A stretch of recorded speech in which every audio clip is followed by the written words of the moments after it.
Je vais faire ici une petite vidéo qui va un petit peu entrevoir la relation au sinus et la relation au cosinus.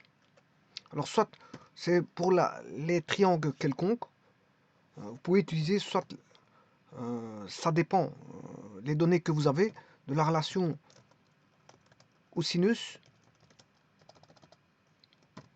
ou la relation au cosinus.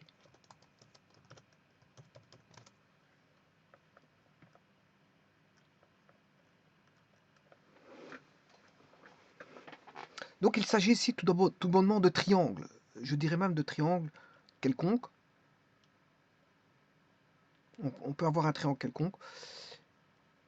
Et on peut appliquer la relation au sinus ou cosinus suivant certains cas de figure, c'est-à-dire les données que vous avez en présence ou les inconnus. Voilà.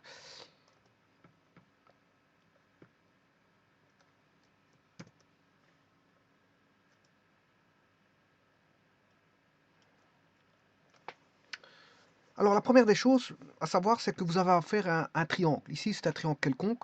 La relation au sinus, c'est pour les triangles quelconques. Hein. Bon, on pouvait retomber sur un cas particulier de triangle, quel triangle rectangle, ça ne changera pas. Le triangle rectangle est un triangle aussi.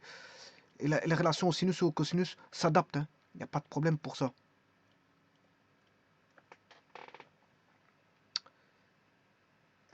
Alors, ce qu'il faut savoir, c'est que la forme ici qu'on va manipuler, c'est un triangle.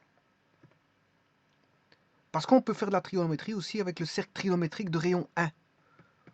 On peut faire de la trigonométrie avec le cercle trigonométrique de rayon 1. Donc ici, le problème, c'est qu'on a un point sur le cercle et on va le placer sur un axe, enfin sur un système d'axes, soit x, soit y. On va projeter sur un axe.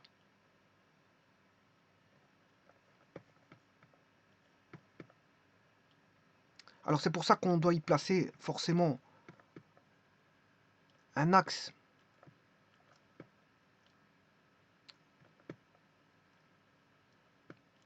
x, y. Voilà.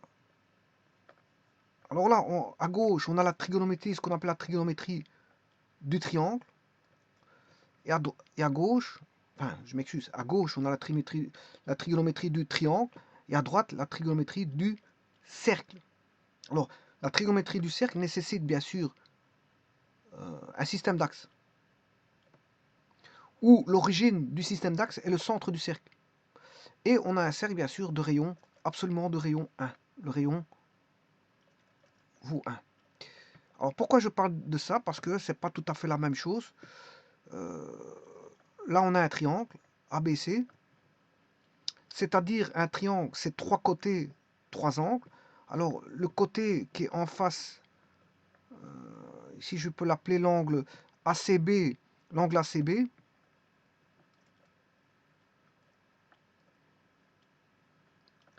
égale gamma. L'angle BAC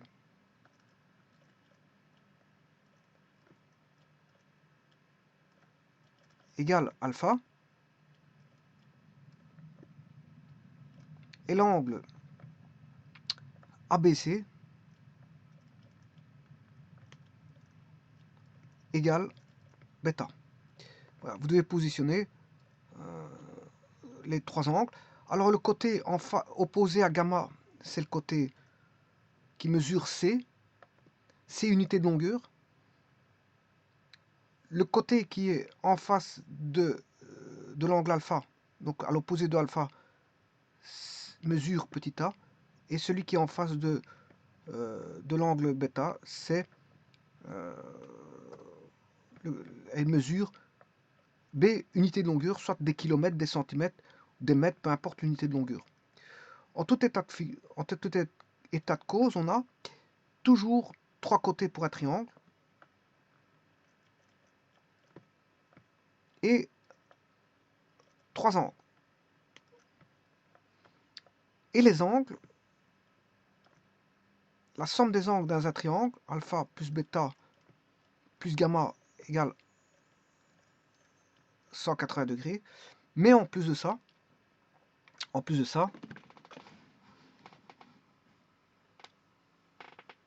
les angles sont strictement positifs. Voilà, ils sont strictement positifs.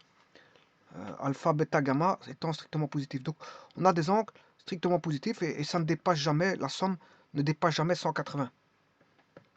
Donc, alpha sera positif, bêta sera positif et gamma sera positif. Et la somme ne dépasse jamais 180. Donc, on est limité par leur somme à 180 degrés. Bon, mais dans le cercle trigonométrique, c'est pas tout à fait la même chose. Cercle trigonométrique, ben, voilà, on a l'angle 0 degré. Alors là, ça dépend si on parle d'un angle, alpha, ou d'un arc ici. Voilà. Ça dépend si on parle de l'angle ou de l'arc. Alors, l'arc se mesure en radians, RAD ou RD, et l'angle se mesure en degrés. Alors, il y a plusieurs unités. Hein. Bon, on a le degré, qui est la 90e partie du quadrant. Hein. Donc, le degré se divise en 60 minutes, et la minute en 60 secondes. Un arc inférieur à une seconde s'exprime, on va dire, ordinairement en fraction décimale, de la seconde, bien sûr. Par exemple, on peut avoir 63 degrés, 23 minutes, 57 secondes, virgule 12, par exemple. Alors le grade, c'est la centième partie du quadrant. Là, on retombe en centième. Hein.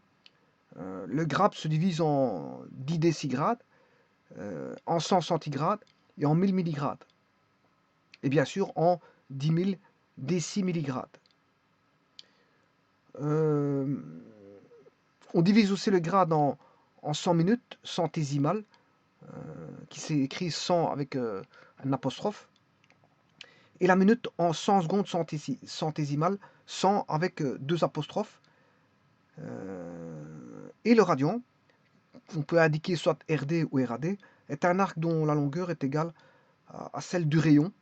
C'est-à-dire la formule c'est C est égale à 2pi R, où C, bien sûr, c'est la circonférence, c'est la longueur du cercle, hein, et R, celle du rayon. Mais ici, on a un cercle de rayon 1. Je vous l'ai dit que le rayon est connu. Hein. Et que l'arc radian est contenu 2pi fois dans le cercle. 2pi fois dans le cercle. Et bien sûr, il existe des formules de transformation. Si je prends un arc de cercle que je vais appeler arc AB, eh bien pour avoir les changements d'unité, les conversions, je dois diviser toujours par le demi-cercle. On aura donc un arc en degrés sur un demi-cercle qui vaut 180 degrés, qui est égal à donc des grades. L'arc AB fait autant de grades divisé par voilà, un demi-cercle qui est de 100 grades, parce qu'un cadran, ça fait 100 grades. Et en radian, ben, soit RAD ou RD, on a autant de radians pour l'arc AB, ben, je divise les nombres de radians. Ici, je pourrais indiquer X degrés, Y grade et Z radian. Voilà, sur pi, parce qu'un demi-cercle, c'est pi. Voilà, et ça, c'est les formules de conversion, voilà, de passage de l'un à l'autre. On a une triple égalité où on peut retrouver le passage de l'un à l'autre.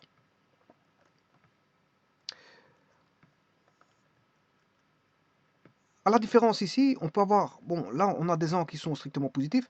Par contre, là-bas, dans le cercle trigonométrique, on peut avoir des cercles, voilà, une orientation qui peut être soit positive, qui est le sens anti-horlogique, ou une orientation qui peut être négative, qui est le sens horlogique. Donc là, c'est pas comme les triangles, hein. Les triangles, vous avez un angle qui est strictement positif, A, B, C, enfin alpha, bêta, gamma, qui sont strictement positifs, et dont leur somme fait absolument 180. Bon, c'est pas la même chose pour le cercle, puisque le cercle peut avoir déjà des signes plus et des signes moins. Voilà. Et en plus de ça, l'angle, il est... voilà, l'angle, il peut provenir de moins l'infini et aller vers plus l'infini. Donc, voilà, on peut mettre ce qu'on veut en valeur d'angle, hein. Voilà. L'angle, c'est pas comme les triangles. On peut pas mettre ce qu'on veut dans les valeurs d'angle des triangles.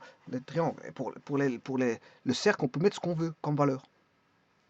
On peut mettre ce qu'on veut comme valeur comme angle. Alors, je vous rappelle que l'angle, je peux le mettre en grade, radian ou degré, hein. Bon, donc, ça dépend. Si vous parlez d'un angle, ce sera en degré. Si vous parlez de l'arc, ce sera en radian. Et voilà. Et si vous parlez... Maintenant, on peut parler en unité, non plus de degré, mais de grade. À ce moment-là, il faut adapter. Alors, il existe des équerres qui sont gradués en grade. Et là, il faut faire très attention. Bon, il est marqué de toute façon dessus, mais si vous l'utilisez pour faire des exercices sur les triangles, pour dessiner des triangles, vous allez chaque fois avoir des petites erreurs. C'est normal parce que le grade n'est pas le degré, hein. S'il est gradué en grade et que vous utilisez un équerre en grade, bon, ce ne sera pas bon. Hein, je vous le dis. Bon. Et ça existe des équerres en grade, hein. Il n'y a pas que des équerres en degré. Bon, alors pour ce qui concerne la relation du sinus, mais ça concerne la relation des triangles. Alors il faut savoir bien dessiner son triangle. C'est d'abord ça. Vous devez dessiner correctement votre triangle. Alors pour ça, vous mettez les sommets du triangle A, B, C. Vous appelez l'angle ici alpha, celui-ci bêta et celui-ci gamma. Là, vous mettez petit c, c'est l'opposé au sommet C. Grand B, là vous mettez petit b qui est l'opposé à B. Et grand A, l'opposé à grand A, c'est petit a. Et à partir de là, ben, vous écrivez les relations des sinus et cosinus. Alors, soit vous utilisez la relation au sinus, soit la relation au cosinus. Bon, ça dépend ce que vous avez voilà, comme inconnu.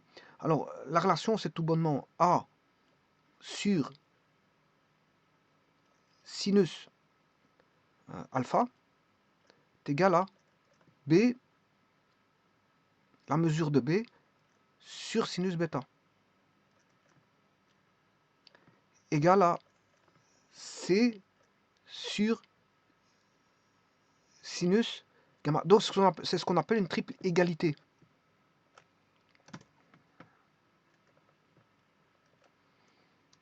Et cette triple égalité, ben, on peut s'écrire, si je prends les inverses, ben, ça peut s'écrire aussi sinus alpha sur A égale sinus bêta sur B égale sinus gamma sur C. Donc ça, ce sont les inverses. Bon, pourquoi pas, je peux l'écrire comme ça, il n'y a pas de problème. Là, j'ai mis les côtés. Vous voyez, vous avez les trois côtés du triangle, ABC, et en dessous, on a les angles. Ben, je dirais plutôt les sinus des angles. Sinus alpha, sinus bêta, sinus gamma. Alors, ça, c'est la relation au sinus. Alors, comment l'utilise-t-on? Mais il faut regarder, vous devez avoir qu'une seule inconnue. Et bien sûr, tout le restant doit être des données. Donc ça veut dire que, par exemple, je prends un exemple.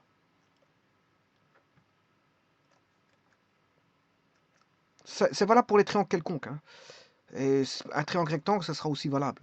Vous allez voir pourquoi. Alors, supposons que je connaisse le A. Le A est connu. Le sinus alpha est connu. Le B est connu, que je ne connais pas l'angle bêta. Et que je ne connais pas le C et le gamma. Donc, si vous voulez, dans ce cas de figure-là, je connais deux côtés. Je connais deux côtés qui est AB et un angle. Voilà. Donc, c'est deux côtés, un angle. Deux côtés, un angle. Je peux résoudre ça, c'est pas un problème, parce que vous voyez que si je prends ceci,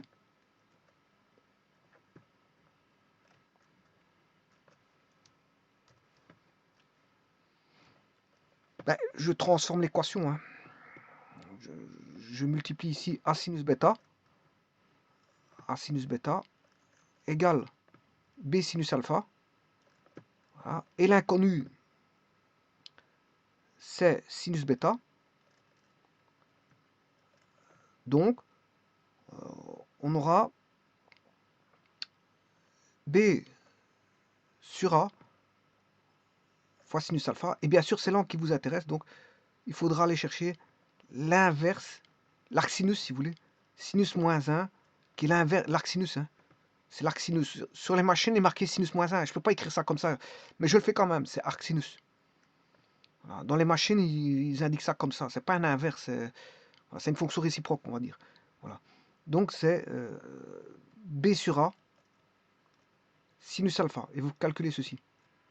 Là, vous allez trouver voilà, le bêta. Alors, ça, c'était vrai si vous connaissez deux côtés un angle. Alors, si je connaissais ben, A et C, et un angle, par exemple, je ne connais pas sinus alpha, mais je connais sinus gamma. On connaît sinus gamma. Donc, l'inconnu, c'est l'angle alpha. Ben, vous traitez A fois sinus gamma est égal à C fois sinus alpha. Et donc, comme on cherche alpha, donc alpha vaudra sin moins 1 à la machine, bien sûr, parce que c'est arc sinus, A sur C, sinus gamma. Voilà, donc j'ai pris, si vous voulez, ces deux équations-là. Parce que je connaissais, par exemple, C et sinus et le gamma. Et je ne connaissais pas le sinus alpha. Bon, voilà.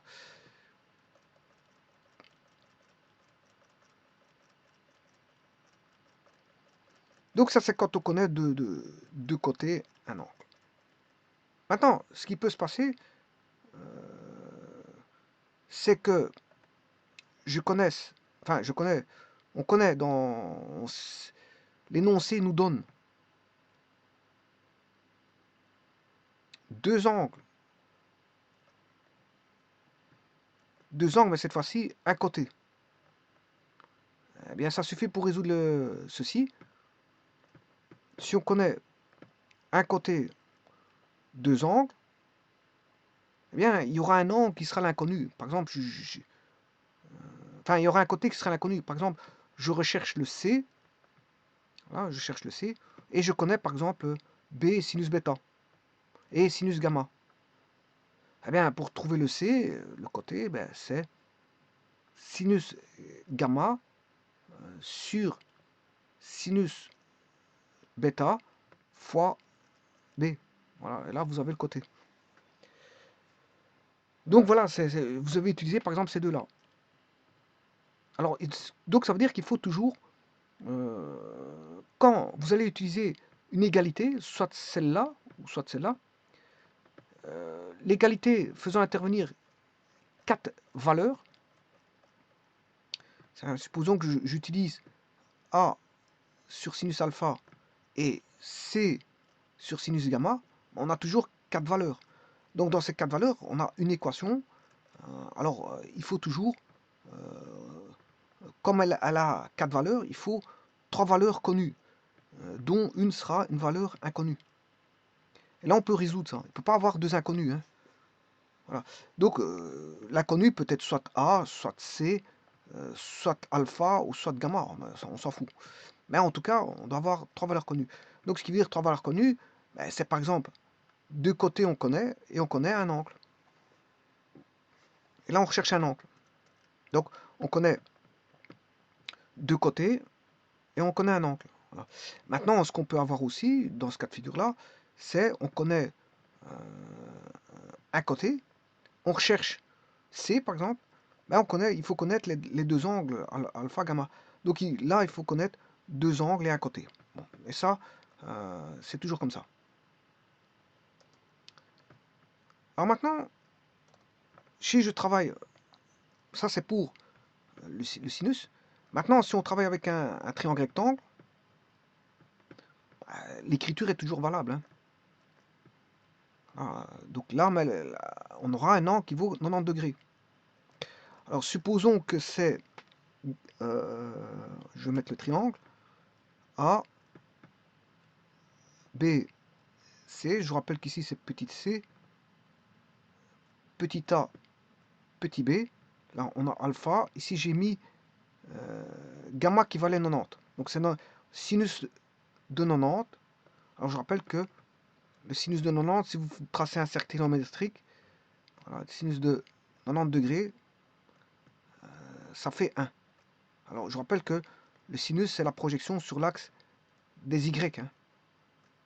Voilà, là on a moins 1, 0, 1. Voilà. Donc le sinus de 90 ça fait 1. Donc ce qui veut dire que cette équation se réduit avec sinus de 90 degrés, sinus de 90 ça fait 1. Donc on a, et C sur 1 ça fait C. C sur 1 ça fait C. Et donc là, qu'est-ce que je peux écrire? Que sinus bêta, hein, je vais prendre cette équation-ci, sinus bêta est égal à B sur C. Voyons voir, c'est bien le côté opposé sur l'hypoténuse. Alors, le bêta, l'angle bêta, il est ici. Côté opposé, c'est bien B. Et l'hypoténuse, c'est C. Donc, vous voyez que on retrouve la valeur du sinus. Voilà. Et maintenant, si je vais chercher le sinus alpha, sinus alpha, ce sera C sur A. Sinus alpha, non, je m'excuse, ce sera A sur C. Je prends celui-là, et c'est égal A sur sinus alpha égale C, donc sinus alpha est égal à A sur C. A sur C. Et donc, voyons voir sur le triangle rectangle, c'est côté opposé alpha, côté opposé c'est bien A, sur l'hypoténuse c'est bien, donc c'est opposé sur l'hypoténuse, donc c'est bon. Donc vous voyez que ça c'est un cas, la relation au sinus c'est un cas particulier, voilà, on peut retrouver le sinus, hein. La relation au sinus, on peut retrouver le sinus d'un triangle rectangle. Donc c'est un cas particulier, si vous voulez, de l'écriture de la relation au sinus des triangles quelconques. Voilà. Alors ça c'est pour la relation au sinus. Maintenant je vais voir la relation au cosinus. Je vais écrire la relation au cosinus, mais là il y a 3 écritures. Il y aura 3 écritures. Alors c'est un produit remarquable, vous pourrez le constater. Alors je peux écrire A, je peux trouver A, B, voire C, mais attention que tout est au carré. C'est un produit remarquable. Hein, alors comme j'ai mis A, ce sera B plus C, et le produit remarquable c'est moins 2BC. Voilà. Et tout est au carré ici. B carré plus C carré moins 2BC. Et il y a toujours un cosinus. C'est pour ça qu'on dit la relation cosinus. Donc, mais c'est le cosinus entre B et C, l'angle entre B et C. Et l'angle entre le côté B et C, c'est le cosinus alpha. D'ailleurs, il est opposé à A. Hein. Il est opposé à A. Alors si je fais la même chose pour les autres, B carré, ben, on aura A carré plus C carré.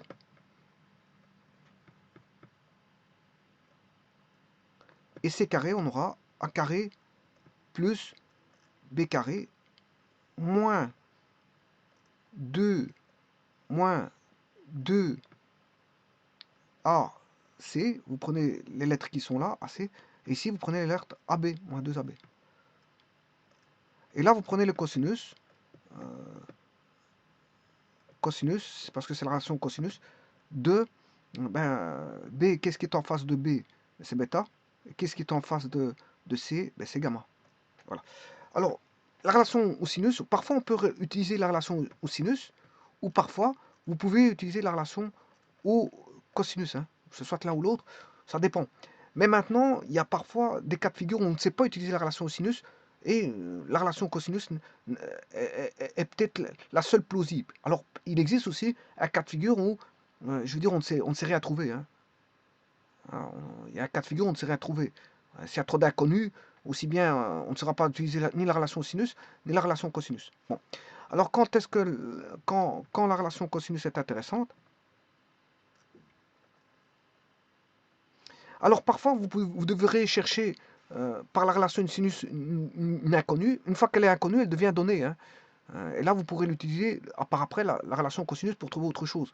Donc, je veux dire, vous pouvez trouver certaines choses intermédiaires avant de calculer des choses par la suite. Donc, ce qui est inconnu devient des inconnus. C'est pour ça qu'il ne faut pas se tromper. Il ne faut pas se tromper parce que si ça devient une donnée, ça devient une donnée par rapport à ce que vous avez calculé. Donc, il ne faut pas vous tromper, sinon c'est faux. Alors, quand va-t-on utiliser ceci? Ben, ceci va être utilisé si on connaît par exemple ABC. Alors, si vous connaissez les valeurs ABC, les valeurs des côtés, si vous connaissez les trois côtés, vous pouvez calculer les trois angles chacun. Alors, comment? Alors, pour trouver, si vous connaissez ABC, les données sont les côtés, ben on sait trouver l'angle alpha, bêta, gamma. Alors comment? Ben, je vais vous mettre les formules ici, je vais les développer.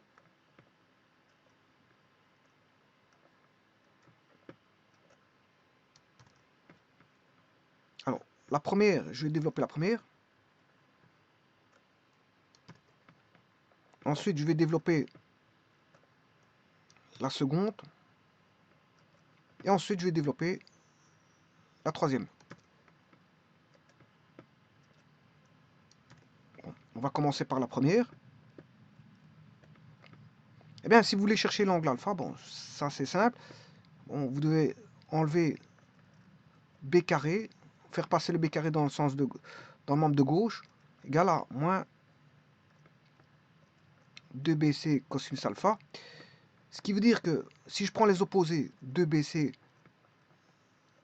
cosinus alpha est égal à l'opposé qui est, vous aurez 2 plus cette fois-ci, b carré plus c carré parce que je prends les opposés, moins a carré. Et là, pour avoir alpha,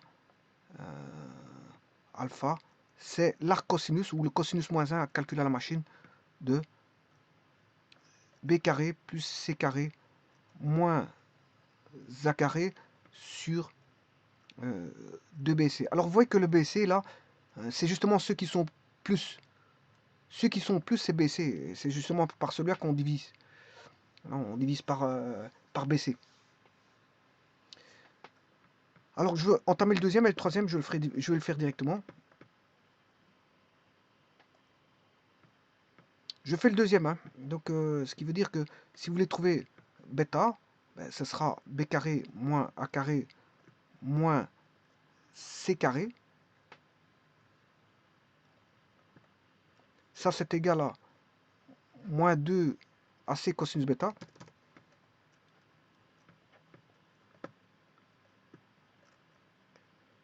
Donc pour trouver l'angle bêta, ben, ce sera le cosinus moins 1 ou arc cosinus de a carré plus, je prends les opposés bien sûr, a carré plus c carré moins b carré, le tout sur les deux positifs sont AC. Voilà, donc c'est sur 2 AC. Et là, vous avez le bêta. Bon, maintenant, le troisième, je ne vais pas le développer, je vais vous montrer comment on fait. Et voilà, je vais calculer directement la formule. Le gamma, si vous avez compris l'astuce, c'est cosinus moins 1. Qu'est-ce qui sera positif? Ce sera a carré plus b carré, voilà, moins c carré. Les deux positifs vont donner sur 2 AB. Voilà, ben ça m'étonne parce que 2 AB et l'autre c'était 2 AC, donc c'est bon. Voilà, et ça c'est comme ça qu'on trouve le bêta. Bon, maintenant, ça c'est quand on a 3, on connaît les trois côtés, hein, ABC. Voilà, ABC, là, pour trouver bêta, alpha, bêta, gamma, ben, j'ai besoin de ABC. Pour les trois, on a besoin de ABC. Bon, maintenant, on sait aussi faire autre chose. On sait, connaissant, je vais en prendre un, a carré est égal à b carré plus c carré moins 2bc, 2bc. cosinus alpha, connaissant un angle, si on connaît un angle, bien sûr, l'angle qui est opposé à A. Voilà, l'angle opposé, ici dans ce cas-ci, c'est opposé à A. Mais si je prends B carré, il faudra connaître l'angle opposé à B. Et si je prends C carré, il faudra connaître l'angle opposé à C. C'est une évidence. Vous devez utiliser la formule adaptée, bien sûr. Parce qu'il y en a trois, hein, la relation cosinus, il y en a trois. Et donc, là, on va prendre, si vous connaissez l'angle alpha et BC, ben, je peux trouver le A carré. Comment? Ben, vous faites A est égal à racine carrée de B carré plus C carré moins 2BC cosinus alpha. Mais pour ça, il faut connaître un côté qui est opposé à A et un angle opposé à A. Et il faut connaître les deux côtés voilà, adjacents à l'angle. Les deux côtés adjacents à l'angle. Ceux qui touchent l'angle. Donc c'est-à-dire, si je dessine comme ceci, A, on aura alpha, B, on aura bêta, C, on aura gamma. Donc voilà. Et alors, là, on aura B, A et C. Donc, si vous connaissez alpha, et vous connaissez B, enfin C et B et C, sont, par rapport à alpha, sont les, voilà, les côtés adjacents. Donc, par rapport à alpha, vous devez connaître les deux côtés qui touchent alpha. L'angle alpha, c'est les côtés adjacents. Voilà. Alors là, on sait trouver le côté opposé à alpha. Alors, donc, connaissant l'angle, deux côtés adjacents à cet angle, et on recherche le côté opposé à cet angle, ben, c'est possible. Alors, de même, je peux trouver, bien sûr, de la même façon,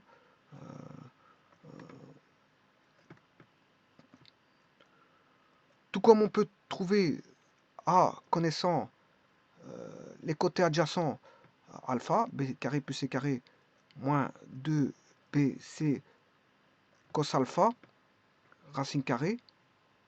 Voilà, ben, on sait trouver B. Ben, pour ça, il faut connaître, bien sûr, le cosinus de bêta. Voilà.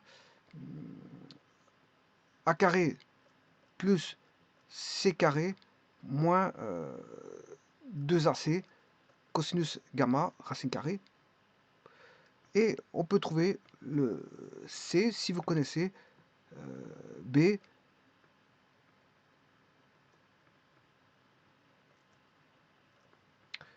Vous connaissez donc A et B moins 2AB cosinus gamma. Et voilà, et vous savez trouver ABC. Mais il faut connaître bien sûr alpha et deux côtés adjacents. Et là, vous pouvez rechercher le côté opposé si vous ne le connaissez pas, parce que si vous le connaissez, il ne faut pas calculer ça. Alors maintenant, voyons voir. Si on a un triangle rectangle, qu'est-ce qui se passe? Alors, on va supposer qu'on a A, B, C, avec un angle en bêta. Donc là, on a bien sûr le B, là, on a le A, là, on a le C, là, on a alpha, et ici, on a l'angle bêta. Alors, si gamma vaut, ici, c'est gamma qui vaut 90, donc cosinus de 90, ben, ça fait 0. Alors, je vous rappelle que le cosinus, c'est sur l'axe, on mesure le cosinus sur l'axe des x. Hein. Alors, voilà, je prends l'axe x, enfin l'axe y, et l'axe des x. Je l'ai mal mis, l'axe, voilà, je le fais grossièrement, hein, bon, je dessine très mal. Voilà, je suis en... Donc l'axe x, il est là. Alors, 90 degrés, c'est ceci. On a bien 90 degrés. Et si je fais une projection sur l'axe des x, ben, on va tomber sur 0. Alors je rappelle qu'ici, c'est le cosinus, il vaut plus 1. Et là, le cosinus vaut moins 1. Parce que le cercle, c'est un rayon de 1. Hein. Il vaut un rayon 1. Et on a mis un axe. au XY. Et sur l'axe des X, la projection d'une abscisse euh, d'une abs- euh, d'un point sur un cercle, ce qu'on appelle une abscisse curviligne, ben, je projette sur un axe XY, et si je projette sur l'axe X, eh ben, on mesure le cosinus. Et donc le cosinus de 90, ça fait 0. Ce qui veut dire qu'ici, on a tout ceci qui vaut 0, parce que 0 fois 2AB, ça fait 0. Et vous remarquez qu'on a la relation de Pythagore. C'est la relation de Pythagore. Ce n'est rien d'autre. La relation cosinus va donner la relation de Pythagore si on a un triangle rectangle. Donc on a la relation au sinus, la relation cosinus, et parfois il faut modeler les deux pour trouver des choses. Bon, le tout c'est de bien voir ce qu'on connaît et utiliser les bonnes équations pour lesquelles il faut une seule inconnue. Hein, voilà. Si on a trop d'inconnus, bon, on ne sait pas on ne sait pas résoudre le triangle.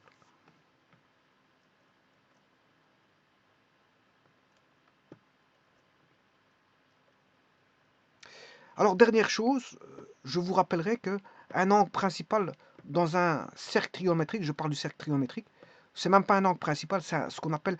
Bon, ça dépend, si vous parlez en termes d'angle ou d'arc. Bien sûr, je vous ai dit, vous mettez un axe X et un axe Y. Le rayon fait 1, bien que mon cercle est grand. Bon, c'est un outil, hein, le cercle trigonométrique, c'est un outil, il faut toujours le dessiner pour aller chercher ses valeurs. Si vous le connaissez par cœur, tant mieux.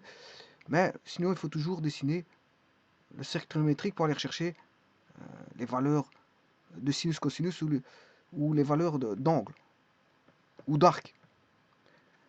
Alors, on appelle un angle principal, c'est celui qui est toujours compris entre moins 180 et 180.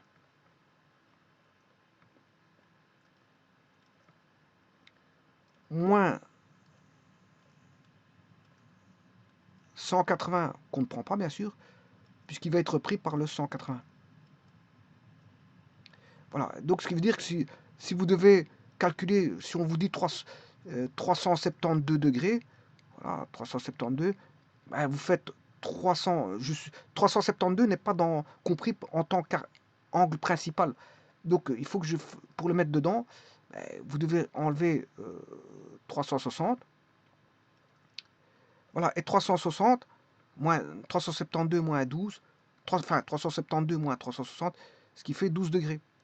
Et 12 degrés ben, fait partie, 12 degrés appartient à l'intervalle que voici. Donc 12 degrés est un angle principal par rapport à 372. Voilà. Maintenant, il y a ce qu'on appelle aussi l'arc principal. L'arc principal, ben, on parlera en termes de radian. Là, vous aurez compris, c'est entre moins pi et pi. Hein. Si on parle en termes d'arc principal, il faut ramener entre moins pi et pi. Alors, pas confondre un arc d'un angle. Hein. Bon, je ne sais pas si principal, il ne faut pas deux, je crois. Un arc, un angle. Bon, je ne sais pas s'il faut un E.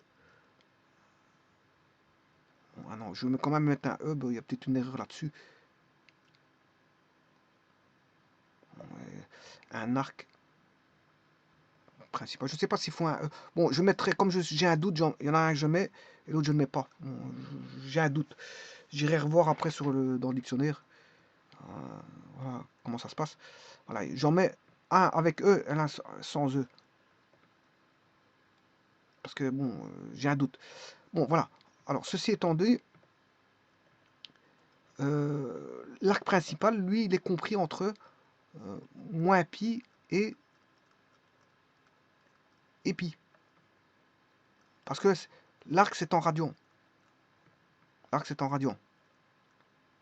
Donc, l'arc est compris entre moins pi, et pi est pris.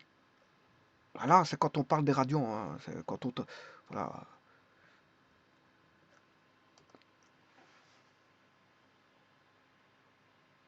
Bon, j'essaierai, je vais quand même enlever le E, parce que c'est vrai qu'on dit un angle.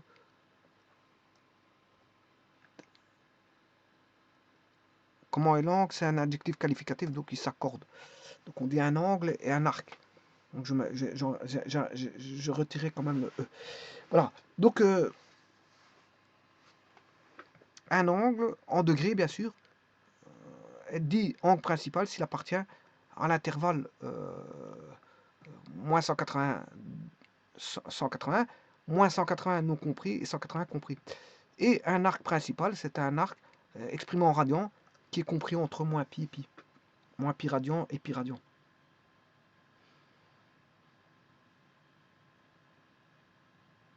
Donc il faut faire un calcul, hein. Vous devez faire un calcul par rapport à 360, enlever le nombre de fois 360 que vous avez, le nombre de tours que vous avez, et l'inclure dans la zone moins 180, 180 s'il s'agit d'un angle, ou s'il s'agit d'un arc, de l'inclure entre moins pi, pi. Donc c'est un calcul, c'est juste un calcul. Voilà, que l'arc soit positif ou que l'angle soit positif, bon, il faut faire un calcul et le ramener dans. Bien sûr, il doit être bien positionné, hein, c'est surtout ça, bien positionné. Ça doit pas être un autre. Voilà, si la valeur se trouve là, si je dis 10 000 est là, je ne sais pas ce qui se trouve les 10 000, mais en tout cas 10 000 degrés, s'il se trouve là, ben, il est là, il n'est pas ailleurs, hein. Si vous trouvez ailleurs, c'est qu'il n'est pas bon. Si je dis moins 10 000, voilà, qu'il se trouve un endroit bien précis, il doit se trouver à cet endroit. Voilà. Il a un point bien précis, il a une abscisse curviligne bien précise, hein. On ne met pas n'importe où non plus, hein. Je vous remercie.